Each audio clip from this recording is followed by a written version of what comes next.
Welcome to the fourth webinar sponsored by the Alliance for Civics in the Academy. I'm Josh Ober. I co-direct the Stanford Civics Initiative and sit on the executive committee of the Alliance, which was launched just a year ago as a community of practice for practitioners of civic education in America's colleges and universities. Membership in the Alliance for Civics in the Academy, is open. If you're not yet a member, we urge you to join us. There's an application link in the chat, or it'll appear there momentarily. If you're not yet a member, we urge you to join us. Once again, please do so. This series features in-depth discussions on the practice and pedagogy of civics in higher education. And it's meant to foster dialogue, to share best practices, and contribute to pluralistic frameworks in the fast-changing field of civics in American higher education. Our Alliance also provides seed grants for members to host meetings on a topic of importance to civics education. We disseminate practical resources, including course syllabi and program descriptions, and we support dialogue by publishing members' commentary, research, and other field-building work. If you'd like to submit resources and commentary or have other inquiries about getting involved in the ACA, please send an email to us at the email site that's in the chat. That's hooveraca@stanford.edu. Much of the attention on civics in higher education in the national press has concerned either new programs at relatively well-endowed, highly selective elite universities like Stanford or Yale, or at new schools of civics established by state legislatures at flagship public universities in, for example, Texas, Kentucky, Ohio, Florida. But most American college and university students do not attend these universities. Most of them attend what are known as, colloquially anyway, non-selective institutions, NSIs. That is, colleges and universities that are closely connected to a local community and admit most of those who apply. Moreover, there's a long tradition of civic engagement and civic education at NSAs. Today, what we hope to do is to learn from the experience and the ambition of faculty and their students at NSIs, and to better understand what they have to say about the future of civic education in America. So our panelists today are Sherry Strachan, who is director of the Bliss Institute of Applied Politics and professor of politics at University of Akron. Sherry's applied civic education pedagogy research focuses on facilitating student-led deliberation and deliberative discussions, and on enhancing the political socialization that occurs within college student organizations. Next, Scott Arsenas is associate professor in world languages and cultures at the University of Montana at Missoula. His first book, Political Violence in Ancient Greece, was published by Cambridge University Press exactly 9 days ago, if I've got that right, Scott. So congratulations on that. It's a big first. Scott teaches courses on the history of democracy and citizenship in both the ancient and modern world. Tom Schnaubel is executive director of the Center for Revitalizing American Institutions at the Hoover Institution. Tom was, however, formerly, along with various other jobs that he's held at Stanford and other institutions, but was formerly Dean for Community Engagement and Civic Learning at the University of Wisconsin-Parkside, and was the founding executive director of the Wisconsin Campus Compact. My own background, just to throw that in, was not uniquely at places like Stanford. I spent the first 10 years of my career at Montana State University. So we all have some engagement with non-selective institutions. I'd like to, Cherie, Scott, Tom, like to give you each a few minutes just to give us a bit of your own history of work in this area of civics. Cherie, why don't you start? I know that you've been deeply involved in civic pedagogy for a long time now, and you have a lot of experience in this area. Oh, thank you. I spent most of my career at regional publics, and I'm a political scientist. And I did some work, well over a decade ago on polarization. It was one of a traditional political science piece where my co-author and I really said, this isn't going away and it's going to get worse. Like there's no incentive structure to make it go away. And, much to my dismay, it has gotten worse. But at that point in time, I was so disturbed by my own research finding, and I had been doing some work with applied pedagogy research and civic engagement work. But I was at a regional public, and I could shift half of my research effort to that kind of research, and really became deeply involved in not only trying to teach for democratic capacity, not just for political science disciplinary knowledge, but adding the learning objectives of civic skills, civic knowledge, and civic dispositions, and assessing it so that I could persuade other people that there were best practices. And through that, I really became connected to, there's a deep movement that started around the 1980s, that really initially focused on service learning and is the reason why service learning and campus community engagement centers are so ubiquitous, which has broadened out and sort of widened their approaches in experiential learning over time, but really became connected to that, which is really a horizontal movement, right? To try to mobilize faculty across these kinds of institutions that have the bulk of college students, and to embed civic learning and to make sure that they have those experiences before they graduate. And that's, that involvement was how I landed the position where I am now. They wanted that focus. Applied politics at this point in time can't just be training consultants and people how to run for office. It has to include citizenship. So here I am. Terrific. Thank you. Scott, why don't you give us a little of your sense of how you got involved in teaching civics out in Montana? Absolutely. So just want to focus on kind of how I came to believe that NSIs, that's the term we're using for non-selective institutions, for those of you who aren't in the know with the ever-evolving lingo. But anyway, how I came to believe that NSIs really ought to be at the heart of civic education. And in short, it's pretty simple. I started to work at a poorly funded public institution in a state with a desperate need for civic education. And this, in combination with the fact that I'd attended public elementary and junior high schools in Casper, Wyoming, helped me realize, in the first place, just how atypical and frankly weird the elite institutions where I'd spent the last 10 to 15 years really were. Two, just how poorly students and faculty at elite institutions understood what's going on in the rest of the country. Three, how much that lack of understanding compromises their ability to do civic education well.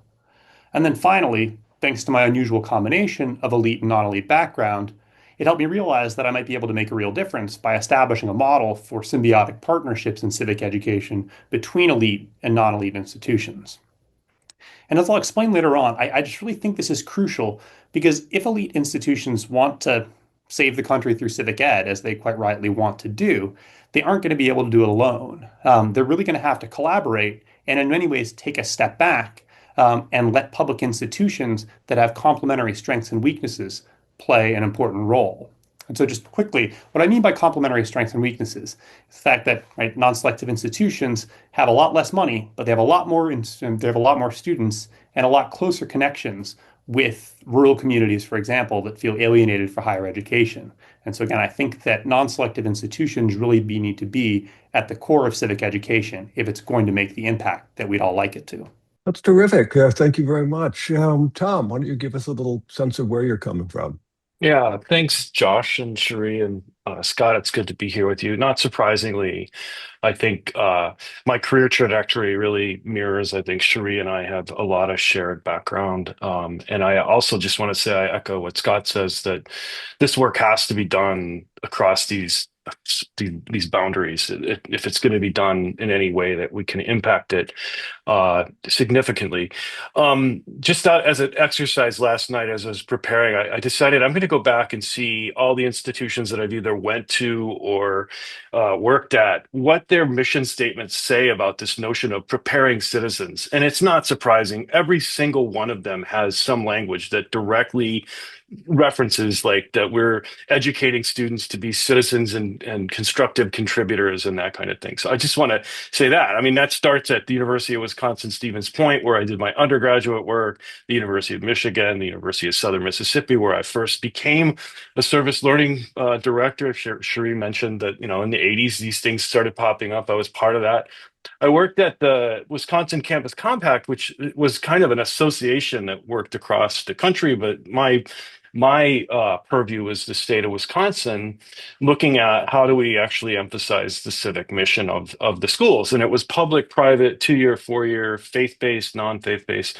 That, along with the experience of working at the Institute, the College Board in Mississippi, gave me kind of a really broad lens of looking at institutions. I was tempted to say that most of my life I've been working in public higher ed, but that's actually not true anymore. About half of my career has been in public, and for the last 14 years, I've been at Stanford, which is, as Scott points out, one of those weird institutions that I think has something to contribute. I'll close by I shared this anecdote with the group as we were meeting, but one of the funny things when you move from a place like the University of Wisconsin Parkside, a very locally focused institution, to a Stanford, and it was within a span of a week where at the University of Wisconsin Parkside, the big issue that we were focused on as this 3-county community was how do we deal with the issue of truancy in our high schools, across these 3 counties. Flash forward, I got in my U-Haul, I moved from, Kenosha, Wisconsin to Palo Alto, California. The next week, I was in a meeting and I'm having a conversation with people who are policymakers, researchers, academics on how do we deal with the crisis of AIDS orphans on the continent of Africa. And I mention that because I think for a lot of people, that's really sexy, that the scale of that problem. But I come at this work never forgetting that the problem of truancy, at the local level is every bit as important. And it's actually what I think we're probably going to dive into a little bit. That really great strength of many of the NSIs are these deep connections to their local community. Thank you. Terrific. I want to remind everyone in the audience that we want to hear from you. So if you have a question, either for the entire panel or to any individual member of the panel, now that you have a sense of who's here, please put that question in the chat. We'll be picking out some questions and as we go forward. So very much wanting you and the audience to be part of this conversation. So let's talk about some of the unique challenges that are faced by those of you trying to instruct in civics at NSIs, especially when compared to the potential of more well-resourced selective schools. What are some of the really things that makes your work more difficult? And then how are you trying to overcome some of those difficulties? Mm-hmm. I can lead off again if that's sure. okay. Sure, happy to have you. Jump in.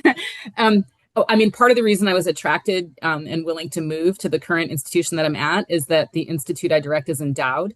Every other place that I've ever been, I would spend, get a part-time administrative appointment, do extra work above and beyond as service, or develop curriculum or co-curricular experiences. It's not tied to the budget. It's not tied to a faculty line. We'd get a budget crisis or a new dean would come in and much of it would get gutted, right? And so here I'm in the fortunate position where the institute is endowed and the things that I build will be permanent because I'm the one that decides how to pay for them. But that's classic, right? Like there's good intention and desire to do good things by a lot of faculty at NSIs. There's typically your dean will say, sure, go right ahead, do all the extra stuff, do all the extra service, burn yourself out. but there's Mhm. typically not money for course releases, or there's not money for, to prop up institutes. I was at a convening this summer where the talk was about establishing centers, or departments, standalone departments of civic studies. In Ohio, we just passed legislation because of financial concerns, and budgeting concerns, that if you graduate fewer than 5 majors per year, or 15 on average across 3, the chancellor decides, not your president, the chancellor in Columbus decides whether that department is cut. Well, those are my colleagues in, philosophy might have a big role in the gen ed, but not have that many majors, or history, right? And so how do we stand up a new department of civic studies when we're letting go the faculty with the kind of expertise that we need to teach to complement the experiential learning? So yeah, the financial constraints and the time constraints for faculty at these kinds of institutions are serious and real. For sure. Though I remember that my experience in Montana State, that is that sort of odd trade-off. The people who are most engaged, who care the most, end up taking most upon themselves. And then there is this burnout factor, the exhaustion factor, and you can't keep it going.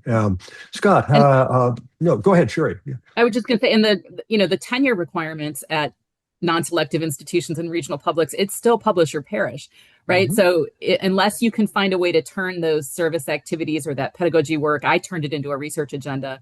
But the institutions themselves are not rewarding the work through the tenure and promotion process, because they're looking up at the elite institutions where we all got our PhDs to set the standard for our research productivity, instead of thinking about what makes the most sense for these kinds of institutions. So it's a struggle for sure.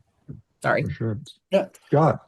Yeah, so I'd agree with everything that's already been said. And so I'll speak briefly about some of the challenges at UM, but I also want to talk about some of the challenges for elite institutions, because I think they're just as important to this conversation. But just first, on the University of Montana, I certainly agree that the biggest challenge is money. But I think it's kind of a little more complicated than that. And this is similar to what Sri was mentioning. But at UM, we actually have quite a lot of funding for one-off events, like a recent lecture by Robert Putnam, or great extracurricular activities like civic engagement internships or service projects, because it's relatively easy to raise private funds for activities like this, and civic ed is genuinely a big priority for our administration. On the other hand, though, we can't make long-term commitments that are necessary to replace retiring faculty in core disciplines like history or poli-sci. And we certainly can't create new tenure lines focused on civic thought, for example. So this makes it difficult to do curricular work on a meaningful scale. And so we end up in this world where there's actually a lot of energy around these topics, but it's always channeled into things that aren't curricular and that aren't long-term. And to me, it seems like unless you have that long-term perspective to create something that we know is going to last, it's something that it's tough to get that invested in. It's also tough to get students to commit to making a core part of their college experience, rather than just say, oh, there's a cool lecture, I'll go to that one, but am I really going to go to the next one because there's no degree program associated with it, because it's not predictable. So again, I think short-term money is less of a problem. It's the long-term money, the long-term commitments that are the big problem, at least for us. I do the one. Thanks. Go ahead. Oh, just maybe I'll let Tom chime in, but because I do want to talk about the challenge for elite institutions as well, but I'll maybe let Tom speak on this first. There are no challenges, Scott. I don't know what you're talking about.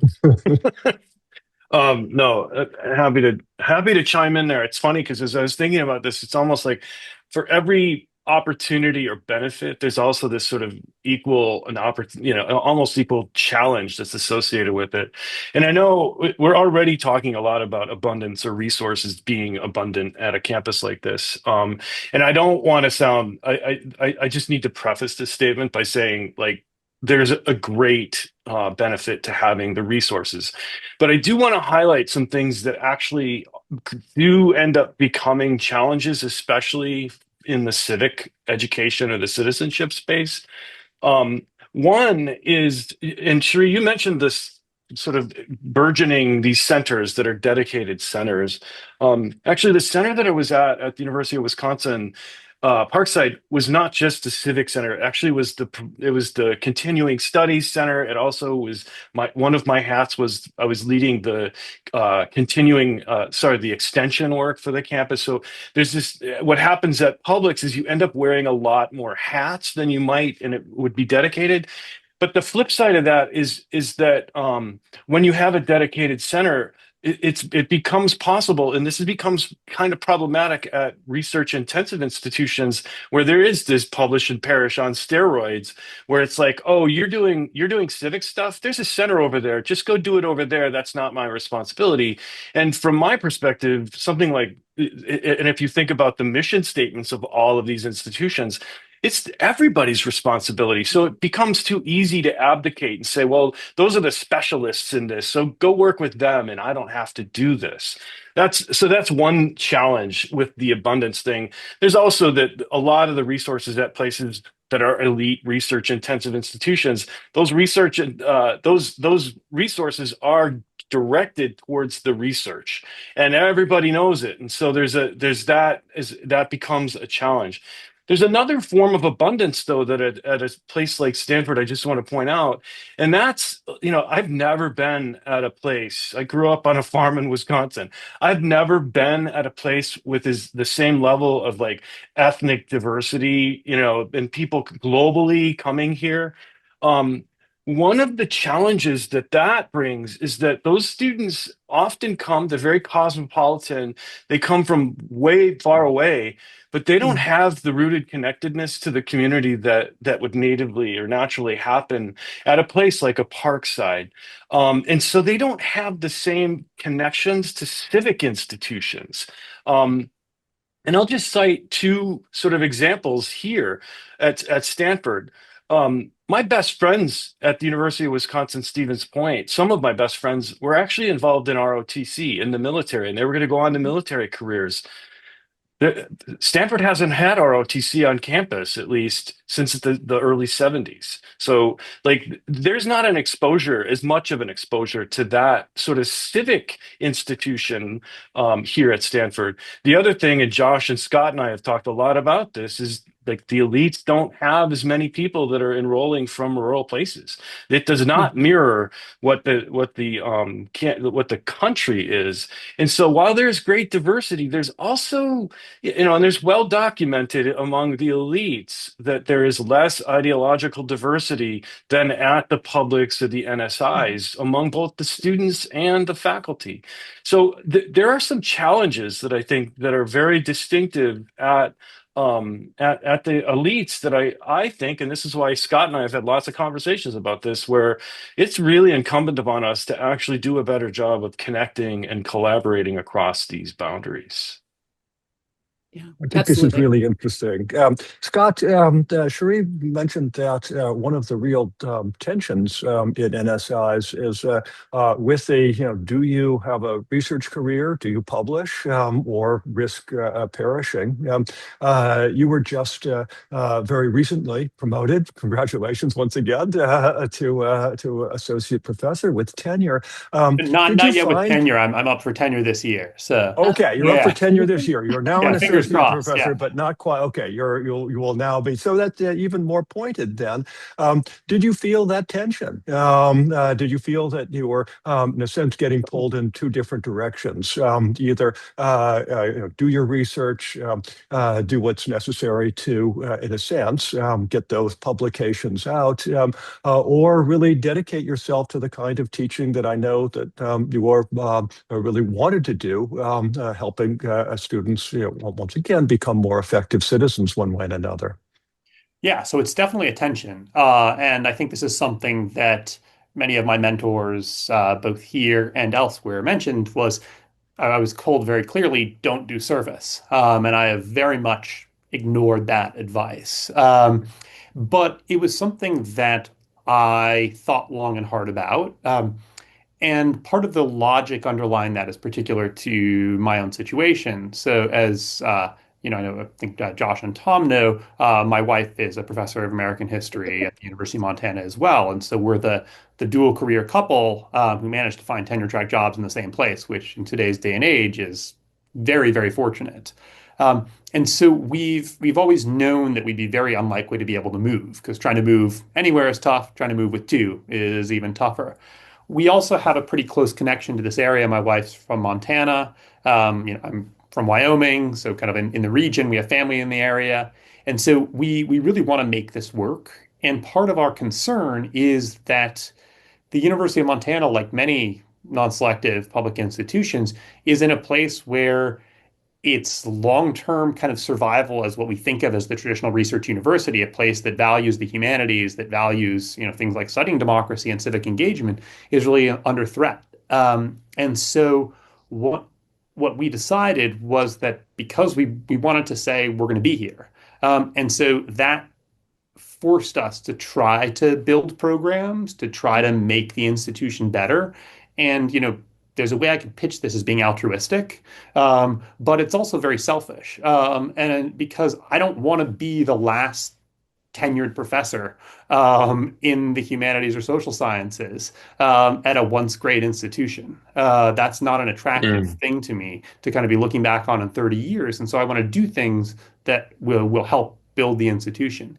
The thing is, it's really hard. And I think so. I was fortunate to be in a place where my research was pretty secure. But I worry for other colleagues, kind of for future colleagues, that they might face that choice and not be as lucky as I was. But two, my biggest concern is that there might not be those future colleagues because we're really starting to talk about whether there are going to be any tenure track hires in these fields in the future. And so there's a push at UM, and I suspect this is similar at other institutions, towards teaching faculty who will teach very high and, in my opinion, unconscionably high loads, and they might not have any research expectations, but they will have trained, they will have gone to this career thinking of research as a core component of their professional identities. And so I think that's going to be really difficult for people. So again, I face that, but bizarrely, my concern is that other people won't even get the chance to face that tension because they won't have a research capacity. And again, I'm hoping that's not the case, but it's something I'm increasingly afraid of. And can I just piggyback on that and say the concern that in addition, right, to thinking about treating people at my kind of institution as second-class scholars, right, who aren't worthy of producing research is there's all kinds of insights about the different kinds of students that attend our institutions that you will not have if we're not doing the research about what works. I have unique students. We have a huge new immigrant base in Akron. We have our students are not ideologically as polarized. We have a much more mixed campus. How do you teach at these kinds of institutions? I spent 15 years in a rural place where the approach was much different. And I think it's ironic that we're gutting these kinds of institutions of the ability to serve our students, in part because we serve the bulk of this. Like, if you want good citizens, you've got to come to us because this is where students are going to school. But also, our students are much more interested in public service, right? There was a report that came out of the Manhattan Institute. 60% of the civic and political leaders at the state level are at, either like an OSU or a prominent state school like OSU or Michigan State, but also at places like the University of Akron. Think about that at the local level. Where do your mayors go to school? Where do your city council and school board and all the people that make democracy work in a federated system as big as the United States? They're in my institutions. My students want to run for office. I have a student who just bought a house in the ward where he wants to run for city council. I have students in every mayor's office around every suburb in the city of Akron. I have students who are the executive directors of the local county parties on both sides, right? So my students see that kind of service and those kinds of careers as where they're headed and what's rewarding. And I don't have to persuade them to do it. They come to me. Our numbers for the political science major are robust. And so unlike, Stanford, where you've got to persuade them not to go into finance or not to go into management consultant, where they'll become much more wealthy, My kind of students want this experience and this work, and yet we're cutting off the ability to serve them, which is a little scary. Can I jump in there?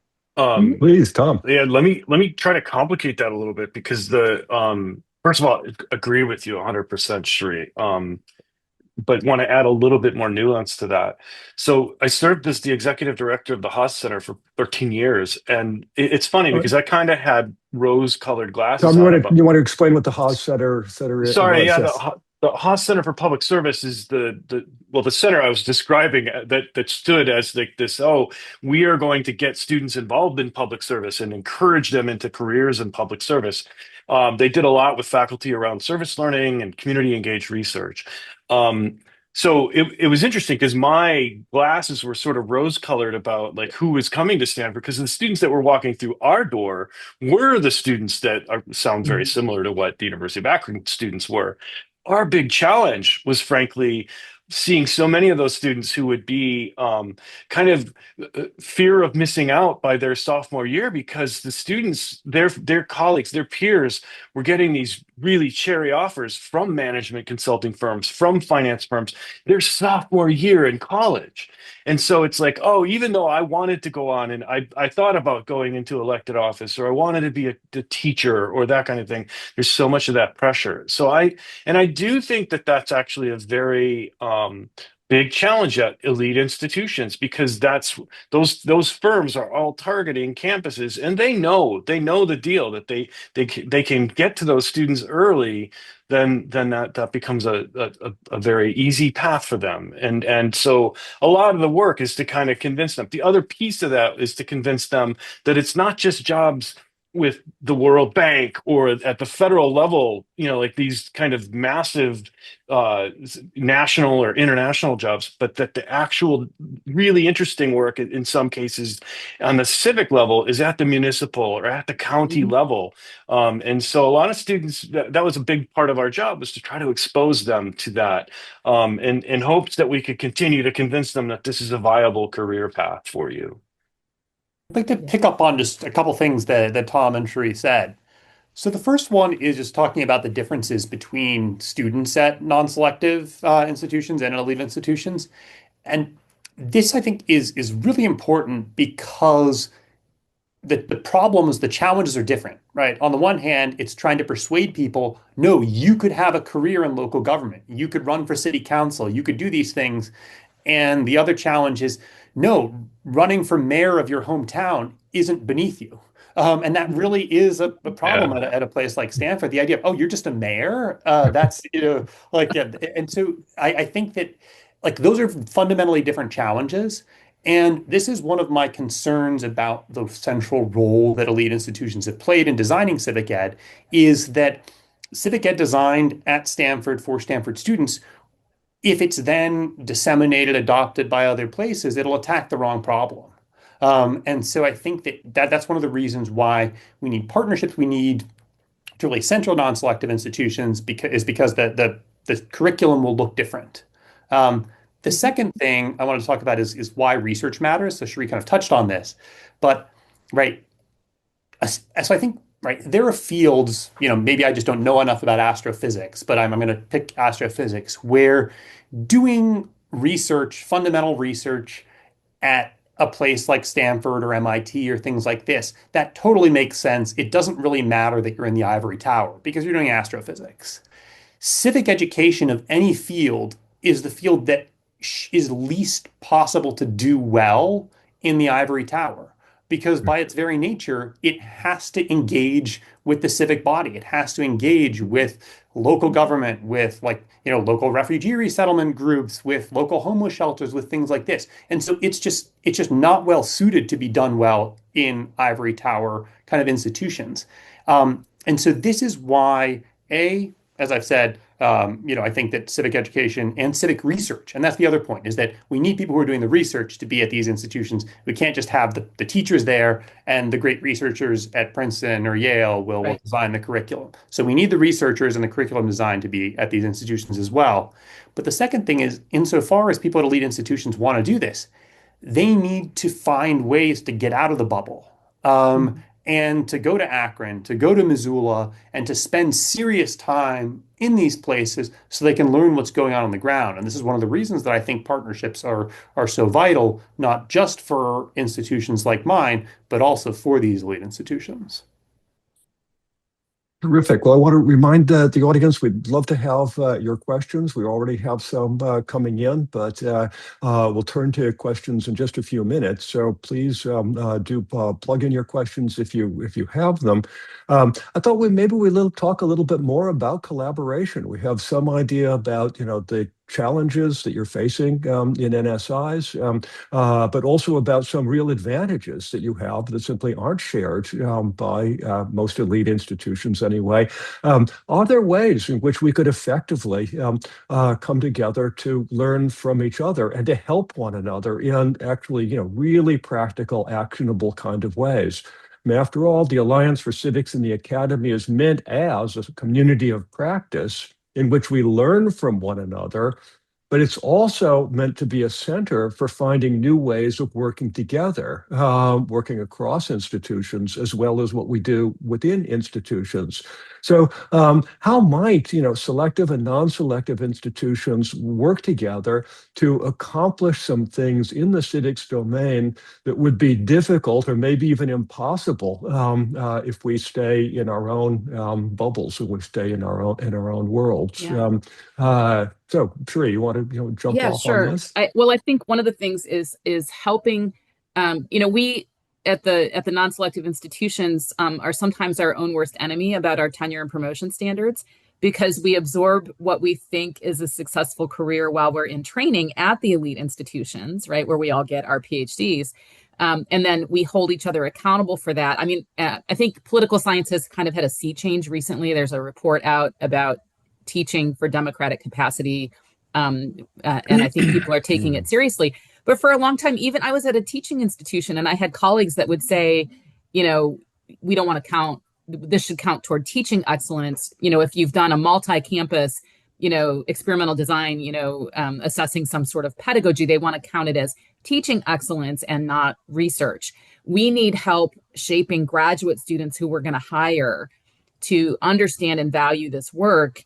And the serious effort to collect data, the serious effort. I was fortunate to be at a place when I was going up for tenure and then going up for full, where any peer-reviewed outlet was prima facie evidence of a Category 1 publication. So I forced them to count my work that was assessing, right, teaching seriously.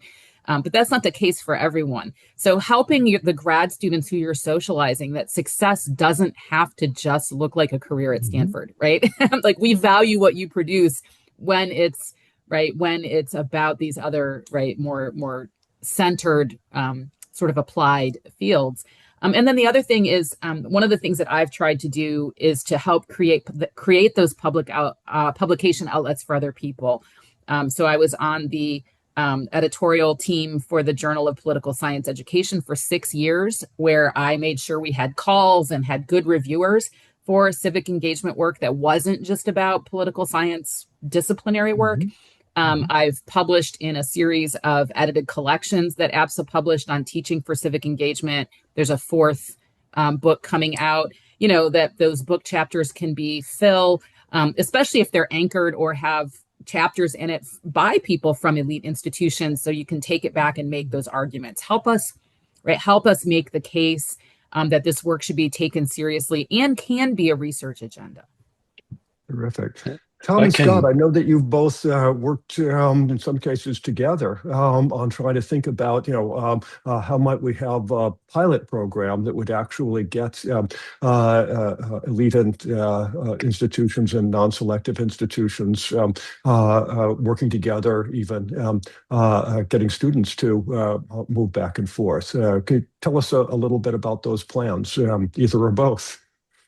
Tom, do you want to talk about the 3P fellowships and then I can follow that up? Or Sure. Yeah. Let me actually start by, I want to reference something that I think is actually a really a big responsibility for people in elite or well-resourced institutions. Because as I mentioned, I spent half of my career kind of looking at those institutions and kind of saying, oh, they've developed this research model or they've developed this thing, where they often have the resources or the time to do that. When I came here to Stanford, I basically led this initiative to try to develop this thing called the Pathways of Public Service and Civic Engagement. And we created this diagnostic tool, but very early on, I said, I don't want to do this by myself. I want to actually have a bunch of institutions. So I partnered with a bunch of people, most notably this guy, Sean Crossland, who was at Salt Lake City Community College, um, who really helped us kind of make sure that the tool we were developing didn't have all that language that like elites would put in it, that would be kind of accessible to both people in a community college setting as well as a place like Stanford. I'm really proud of him because he basically for years kind of looked at that data. He had access to the data, and he recently just published a book. He's now at Utah Valley University. Tomorrow he's having a webinar where he's launching this book called Pathways to Social Impact, Higher Ed for the Public Good, that's going to be with Right. Campus Compact. So I think that there's a responsibility that people have when they have the resources to make sure that there's people that are drawn in. The same thing is true of this civic profile, this Myers-Briggsian sort of instrument that we're developing. Josh is a part of this working group on American citizenship and civics, that we want to make sure that anybody can use this tool, actually high school or above right now, but it'll be online. And so making those resources available, but also to the faculty who are at other institutions to say, you can use this data. That's the important part of that. So, but moving to this People, Politics, and Places Fellowship, which is what Josh is referencing, and I'm going to turn it over to you, Scott, because I want you to kind of lean into some of your ideas, which are I think are really fascinating. So one of the things that we recognized at Stanford is I mentioned this lack of rural exposure to many of our students. We actually developed a pilot last year. We're continuing it this year, where we actually select a group of Stanford students, in part based on their lack of exposure, and work with them for a year to sort of explore this geopolitical divide. And then we've chosen several partners across the country, in Alaska, in Wisconsin, in California, and now in Montana. And so we're going to be working with Scott on this. And I'm going to turn it over to you, Scott, because I think kind of what your plans around this are really fascinating. And it's also a model of how this kind of interaction can play out, and even in the future. So Scott, you want to talk a little bit about what your plan? Absolutely. So Yeah. as Tom mentioned, we're in the initial stages of a collaborative project that will, kind of take place between Stanford and the University of Montana. And so for the first stage of this, we have a 2-week residential civics program for Montana high school students that will be housed at the Mansfield Institute, at the University of Montana. And I'll teach it for the first time in July with a team of 2 students from UM and 2 students from Stanford. The Stanford students will join as part of that fellowship that Tom mentioned. And then after the Institute, they'll spend about 6 weeks working with one of our local partners, on projects that are designed to engage them in the civic aspects of rural life. And so next year, we're then hoping to both scale the summer program and potentially the fellowships for the Stanford students as well. But we also want to kind of expand this partnership. So we're exploring the possibility of hosting a Stanford faculty member, or more likely a Hoover Fellow at UM, hopefully, from my perspective, in exchange for teaching a course in our democracy studies program. And then we also are hoping to recruit some Stanford participants for our 3rd annual Democracy Summit, which brings local elected officials and civic leaders to campus for conversations, experiential sessions on a chosen topic related to democracy and civic life. And I think the cool thing about this, right, is these are the local elected officials, the types of people that, a lot of the Stanford kind of people who are interested in this, they're going to be more comfortable and more experienced in dealing with people from the World Bank or the federal level rather than local elected officials. So I think it would be an interesting experience for them.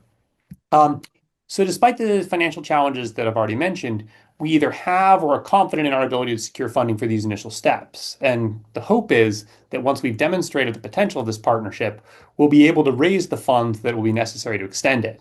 And so ultimately, right, if all goes well, we'd like to have more faculty exchanges, something like a shared postdoc in civic ed, parallel classes with joint meetings, student exchanges, collaborative research projects. I think there's a ton of potential here, but of course, as with everything, we have to demonstrate proof of concept, and so I think we're at least moving pretty well in that direction.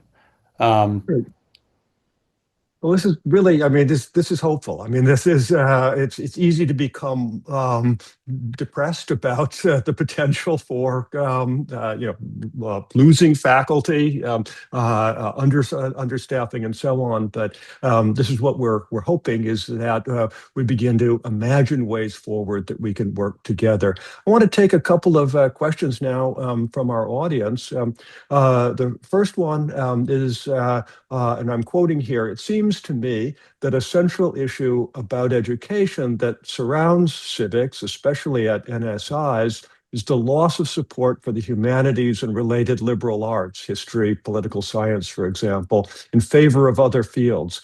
Can we meaningfully increase civics without a national rehabilitation of the liberal arts as meaningful and worthwhile? I'd be happy to take a first stab at this, just because this is something that's very dear to my heart, and really so I think that the liberal arts and the humanities really need to be central to civic education, um, and so I don't think that we can really do this without a revival of that. But I think that an increased interest in civics and a revival of civics can also be a means to the end of reviving the humanities and the liberal arts. So I think that I think, again, a lot of my interest in civic education is my interest in the humanities, because I do think that the humanities are an integral part, both historically and, just to me, on a practical level, of this overall project. The one thing I'd say is that I can't imagine a world where you have things like a school of civic thought or something like this that would have humanists there who would be core, parts of those faculty, but who might not necessarily be housed in a traditional English department or something like that. So I think that, we certainly need to have humanists. We need to have these liberal arts perspectives, but I'm not 100% committed, even though it seems more natural to me, that it would look like the same administrative setup that we currently have. Yeah. Sheree, do Much you of have you from a political science yeah, perspective? much of the way that, like, so the civic engagement movement, that started with service learning and spread out and has sort of had traction and roots. It was built on the assumption that the knowledge would be taught through the gen ed, right? That those courses would exist, that your students would be required to take Western Civ, that your students would be required to be exposed to, whether they took a straight up class in political theory, that they would at least be exposed to some of the ideas of the Enlightenment, either through an English or a history or, some sort of Western Civ sort of class. And so, yeah, we're grappling with that now. Like, how do we continue to make sure that, the experiential learning is focused on cultivating. I do a lot of deliberative work. The experiential learning is focused on cultivating the intrinsic identity and disposition, but also the skill set. How do we make sure that we are backfilling and ensuring that our students have civic knowledge when, we haven't cut them yet at Akron, but I feel like some of those programs might be under threat. So I don't know. I don't know quite what that looks like going forward, but it's certainly something that we need to tackle.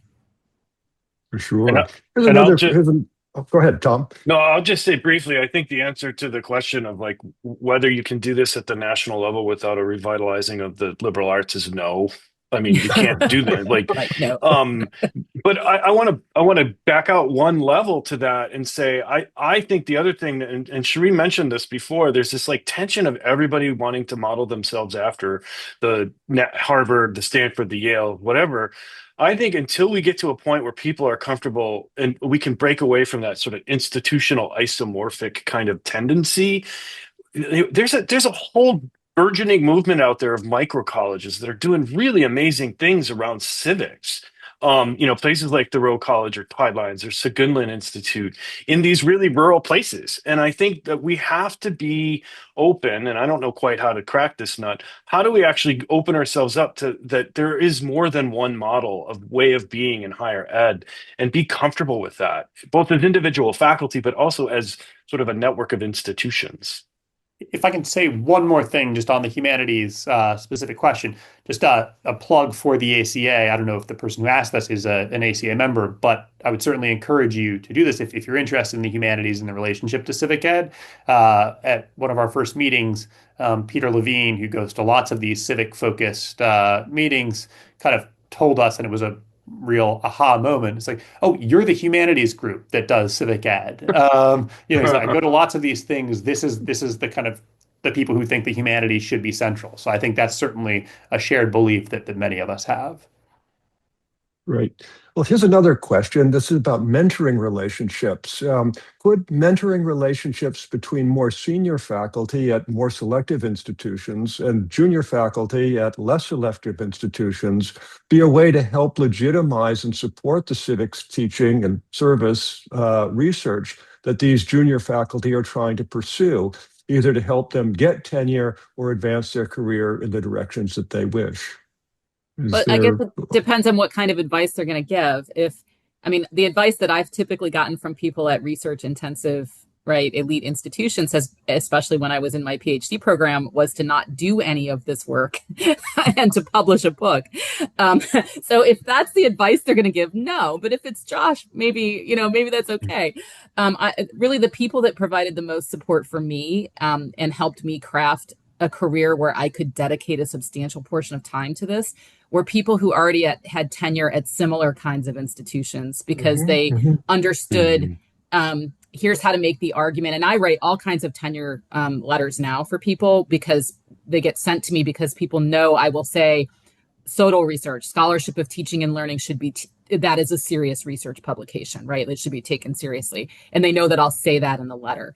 And so the people that helped me craft how to make the arguments that would be persuasive or recognizing that political science is overwhelmingly quantitative. And if you want people to take this seriously, you have to build multi-campus data collection, right? Like you have to invest the time in cultivating the relationships to do multi-campus so that you can, get a publication that's not a book chapter in your field.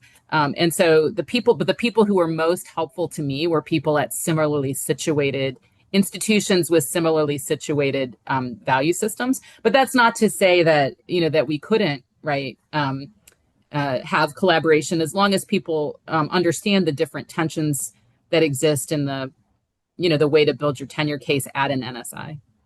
Terrific. Well, this is just exactly the reason that we need, resources coming from people at NSIs to help other people at NSIs think about, how do you move through a career? Who do you get advice from? We have one more question. We have several, but I'll try to choose one of these. What are some practical strategies for encouraging students at elite institutions to pursue careers in public service, especially at the local level? And what's the role of the overall campus culture? Given how polarized our politics are, why would a student want to get involved in running for an elective office? I know you've thought a lot about this one. Yeah, well, the practical strategies I think are kind of bound up in the essentially some of the either internship opportunities that you can provide students very early on, and some of the mentoring that can happen. And it coincides with going back to the abundance thing. The resources that a place like Stanford can have, they can actually they can invest resources to say we're going to support students who are interested in this or to spark that interest. There's a group at Stanford called Stanford in Government. This is a student-led group, and they basically started this program that was like if you're a first-year student or a second-year student and have any interest in public policy, we're going to give you some resources to go do an internship. Now, the what's incumbent upon the people organizing that is making sure that all of those internships aren't basically in Washington, D.C. or Sacramento, that they also exist like, hey, you're going to go to, Santa Clara or Bakersfield or wherever. That's one practical way of kind of doing that. Scott mentioned speakers too. Like there was a speaker program that we created that was basically local electeds that would be in residence for a few days, and they'd sit in our they'd have an office and meet with students talking about like, hey, yeah, you can go and work in DC, but if you really want to see the impact of your work in policy, do it at the municipal or the county level, and they can give the students the kind of real life. This is what I was able to accomplish. So that's that. What was the second part of that question, Josh? Oh, just given how polarized our politics are, why would anyone want to get involved? But that's maybe that's just an impossible question to answer these days. Yeah. I don't know why, but I do why people would get involved. But I think that the why, for me, the more important why is that's why we do this work. Like we have to do this work in a way that, and I think the example, and I take Scott's point about not just porting out what's done at Stanford or Yale or whatever, but that College 102 course, Josh, that I know you had a really big part in creating, the citizenship in the 21st century, where they spend a lot of time. I'm teaching it this quarter. We spend a lot of time in the very beginning talking about why disagreement is important, how you do it well. What is the point that John Stuart Mill would say? Why do we have free expression? And it's interesting how few students actually get exposed to that before they come here. And so I think it's not maybe the answer to why that the audience member was looking for, but I think it's the why we do this. So that's so important. Ironically, I have research findings from my multi-campus scholarship of teaching and learning that shows one of the things that can increase willingness to be involved in politics is exposure to civil discourse. Whether that even just video clips of political actors like trying to solve a problem across partisan divide or ideological divide where they're not name calling and being rude, whether it's on a debate stage or at the local level, just a series of clips. But then when you involve them either in like real deliberative work on campus to solve a campus problem, or we have an initiative right now with Unify America that's doing a citizens deliberative assembly in Akron with Akron. When they see the possibility of what can actually be accomplished through using free speech to be civil and engage even when you disagree, then like their eyes widen and they haven't been exposed to that enough, and then they're much more willing to think about political science as a major or running for office as a career. They just don't have enough role models. So there are lots of really tangible, simple things that we can do. And it helps when you've assessed it and know that it's a best practice and that it actually works. It helps when you go to your dean or your president and go, here's the data, this will actually work. Terrific. Well, we had other questions that I wish we had a chance to get to, but I want to just wrap up by thanking Cherie, Tom, Scott, for certainly was a conversation I learned a lot from. And I'd like to reiterate our hope that you and the audience will want to get involved with the Alliance for Civics and the Academy. This is a shared endeavor. There are, as we've already seen here, many approaches to determining how to provide the best knowledge, skills, dispositions, and experiences essential for effective citizenship in the 21st century. The American Academy is a diverse ecology of teaching, of learning, and research, and we need to make the most of that. Our community of practice will be most valuable when we share ideas and resources from across the full spectrum of higher education, public, private, red and blue, big and small, well and poorly resourced. So please do join us. If you're not yet a member, send us your resources, send us your ideas. Let us know how we might be able to help you best. The relevant websites, once again, are available in the chat. And finally, join us for the next episode in our webinar series, which is going to be on February 18th at the same time. We'll be talking about new and effective approaches to civics pedagogy and how these could be adapted at a wide range of institutions. Once again, let me just reiterate my thanks to our terrific panel, and we'll be looking forward to seeing all of you on February 18th and for the continuing series in this webinar. Thanks again. Thank you. Thank you. Thank you.